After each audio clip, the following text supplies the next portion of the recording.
So the question is, what is Skim-Coat? Why do you need it, and why is it so expensive?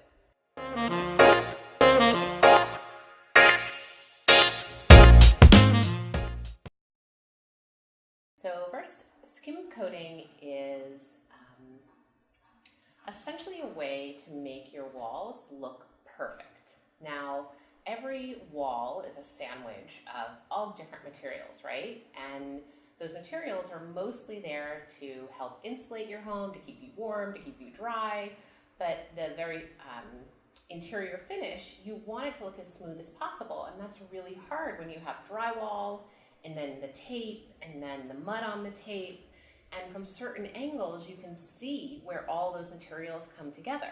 So what a skim coat is basically they take that same mud that they use on the tape and they put almost like a layer of frosting over all of your walls, and then they smooth it out by hand. And so do you need it? No. Is it amazing when it's done really well? Yes, because your walls look perfect under any kind of lighting.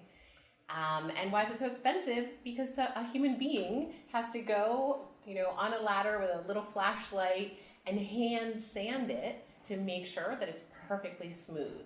And that just takes a while because it's a vertical surface and it's hard to see. Like if it was horizontal, they could see it more quickly, but a vertical surface, to get that smooth, it just takes a lot of labor to do. So it's up to you if you want to pay for it to be done, but it definitely looks beautiful when it's done.